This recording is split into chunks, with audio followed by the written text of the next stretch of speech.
Bonjour à tous, on se retrouve aujourd'hui pour une nouvelle vidéo consacrée au parfum, plus précisément consacrée à un tag parfumé que j'ai créé de A à Z en fonction de mes dernières nouveautés, en fonction de mes derniers coups de cœur, en fonction de mes dernières détestations. Je voulais vous inviter à participer à ce tag en commentaire si cela peut vous amuser.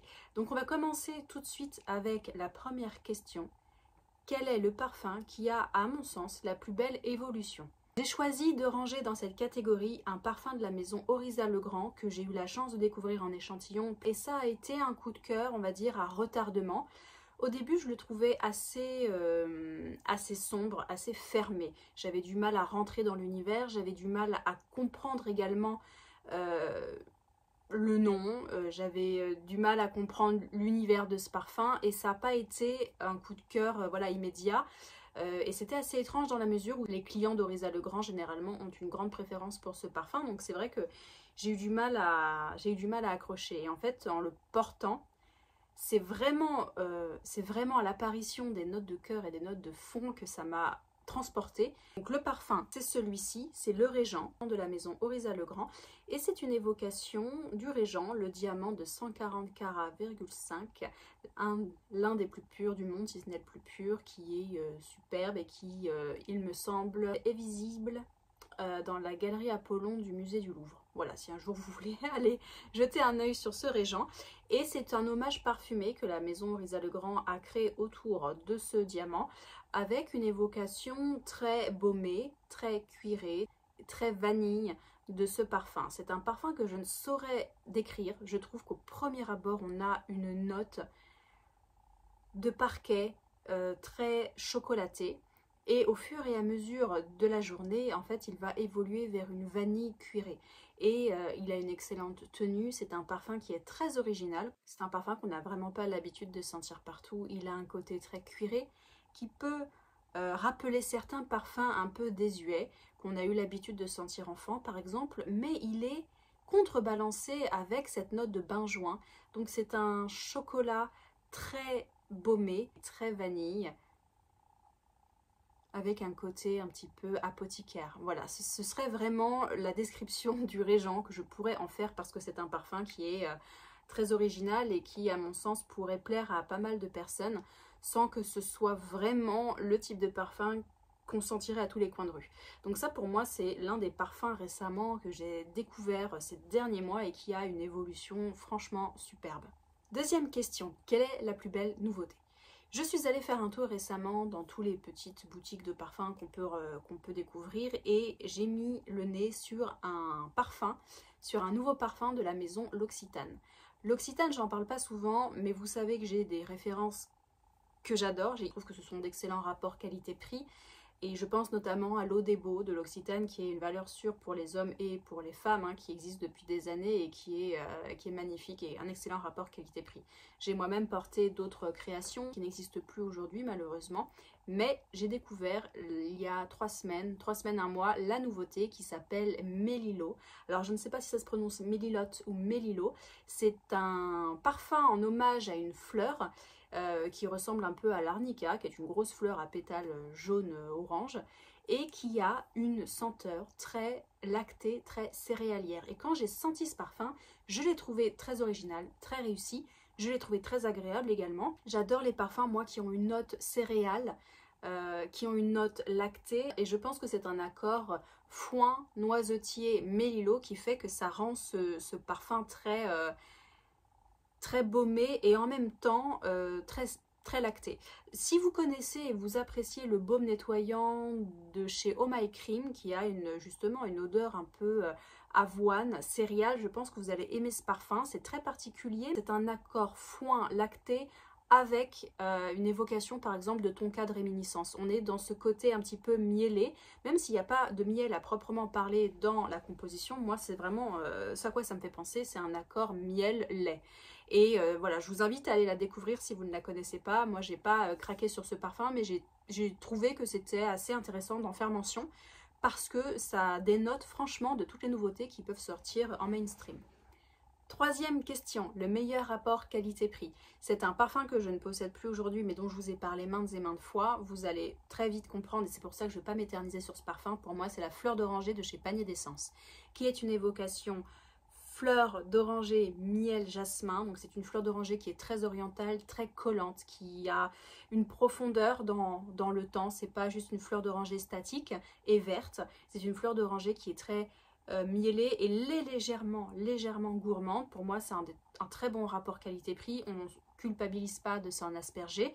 Il est aussi décliné en plusieurs produits. Vous avez la bougie, je crois que vous avez les produits pour le corps. Donc c'est un parfum que j'ai découvert il y a 2-3 ans maintenant et j'ai pas arrêté de le plébisciter parce que c'est une valeur sûre et c'est un excellent rapport qualité-prix. Donc je vais pas en parler pendant longtemps, mais si vous aimez la fleur d'oranger de chez Lutens, si vous aimez la fleur d'oranger de chez Elisab, vous allez aimer la fleur d'oranger de chez Panier d'Essence. Quatrième question, ma dernière découverte. Ça a été, et sans surprise, hein, j'en ai fait même un reel sur Instagram, ça a été une découverte de la maison Santa Maria Novella de par la beauté, le luxe apporté au packaging et à la senteur de cette maison. Cette nouvelle senteur qui se présente comme ceci, dans un coffret. C'est un parfum qui est positionné plutôt luxe, hein, parce qu'il est bien plus cher que les autres parfums de la gamme, parce que c'est un parfum qui utilise une matière première très rare, très précieuse, qui a nécessité entre 4 et 6 ans de travail et donc voilà, ça vient dans un packaging vraiment superbe de collection. Il s'agit évidemment de l'iris de Santa Maria Novella. Donc il se présente dans un coffret imitation livre et vous allez voir à quel point c'est un magnifique objet à offrir. Vraiment, j'en fais mention parce que c'est quand même assez rare de trouver des créations aussi superbes, tant en parfum qu'en packaging, et voilà, dans des maisons qui ne sont pas positionnées luxe, ou en tout cas en France, qu'on ne voit pas de cette manière-là. Je trouve que c'est vraiment un positionnement magnifique. Et alors, l'évocation de ce parfum, moi, ça a été une grande découverte parce que j'aime les iris qui sont légèrement salins et légèrement iodés. Cet iris de chez Santa Maria Novella est un iris purement floral, c'est-à-dire que c'est un accord iris magnolia et vous avez évidemment d'autres fleurs. Le rhizome de l'iris florentin étant utilisé à part entière dans cette création, il a une magnifique évolution. J'ai hésité à le mettre dans la première question, le parfum la plus belle évolution, parce que il a une note légèrement cosmétique, comme on peut s'y attendre pour de l'iris, mais ce n'est pas un iris franchement poudré, même si évidemment il rentre dans cette catégorie. À mon sens, c'est un iris qui est bien floral. Vous avez en note de tête, en note de cœur, l'iris qui est soutenu par le magnolia. C'est vraiment ce qui ressort à mon nez et c'est vraiment une très belle création. C'est une évocation de l'élégance, de la pureté, de Florence comme on peut se l'imaginer à la Renaissance. C'est un parfum très délicat qui ne va pas vous faire tourner la tête ou être entêtant. C'est vraiment un parfum qui représenterait pour moi la délicatesse. Donc je le mets dans cette catégorie-là parce que vraiment j'avais vraiment envie de vous le présenter. Cinquième question, le produit parfumé que j'ai le moins aimé. Et là, je suis vraiment désolée parce que j'ai tout fait pour aimer ce produit. Je ne m'attendais pas à être rebutée autant, à le détester autant. Je suis obligée de le mettre là parce que ça a été un de mes derniers blind buy et j'ai arrêté après parce que j'ai été un peu écœurée. C'est pas un produit de parfum à proprement parler, c'est un lait pour le corps. C'est un lait pour le corps que j'ai vu passer maintes et maintes fois sur les réseaux sociaux, parce que c'est un produit à tout faire, qui est extrêmement bien composé et qui avait, semble-t-il, une odeur très agréable. Et comme je cherche des produits qui ont de multiples usages, qui ne sont pas non plus hors de prix et qui sont très bien composés, j'ai voulu vraiment essayer ce produit. Malheureusement, et j'aurais tellement aimé l'aimer, c'est une catastrophe en termes d'odeur pour moi. C'est un produit de la maison Mapiel. Alors, je suis vraiment désolée parce que je pense qu'il y a beaucoup de personnes qui aiment ce produit et qui pourraient l'aimer. Moi, c'est pas mon cas, je ne sais pas du tout ce qui me dérange dans ce parfum, mais voilà, ça ressort très fort sur ma peau. Je ne peux pas me parfumer par-dessus parce que ça prend le pas vraiment sur tout. Et c'est pas une odeur que je trouve agréable sur moi. Donc ce n'est qu'un avis personnel, mais je suis un peu dégoûtée de ne pas l'aimer parce qu'en dehors de ça, la composition est tellement bien de ce produit. Mais voilà, j'avais envie de le mettre dans cette catégorie parce que comme quoi ça m'arrive encore de faire des achats à l'aveugle et de ne pas du tout être emballée par l'odeur. C'est un produit qui s'appelle le lait magique, donc c'est un produit qui est formulé à la base pour les enfants, mais en fait ça sert pour toute la famille, pour la peau, pour le visage, pour voilà, tout ce que vous voulez faire. Il peut aussi servir de baume nettoyant pour le visage. Moi, ça n'a pas fonctionné chez moi, mais apparemment, ça fonctionne sur d'autres. Et c'est un mélange de lait et d'huile, ce qui fait qu'il faut bien en fait le secouer avant utilisation. Et ça ressort comme un... j'en mets pas beaucoup. Ça ressort comme une sorte voilà, de lait. Et ça se transforme en huile. Ça pénètre très vite dans la peau. Ça colle pas trop. Voilà, il faut laisser une petite minute le temps de la pénétration.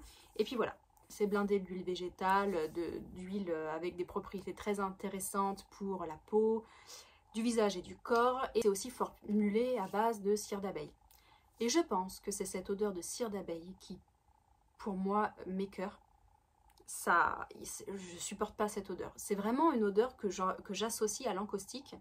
Et à la cire d'abeille, j'adore cette odeur pour ma maison, pour le bois, mais le mettre sur ma peau, c'est vrai que ça me plaît pas du tout. Alors je pense qu'il y a plein de gens qui aiment, mais moi ça a été vraiment un rejet et voilà. Peut-être que ça va changer, je vais lui laisser une autre chance, mais là, c'est une odeur qui m'écoeure. Voilà, vraiment je sens trop la cire d'abeille, et trop le produit, et je pense que peut-être que j'ai un produit chez moi qui ressemble trop à cette odeur.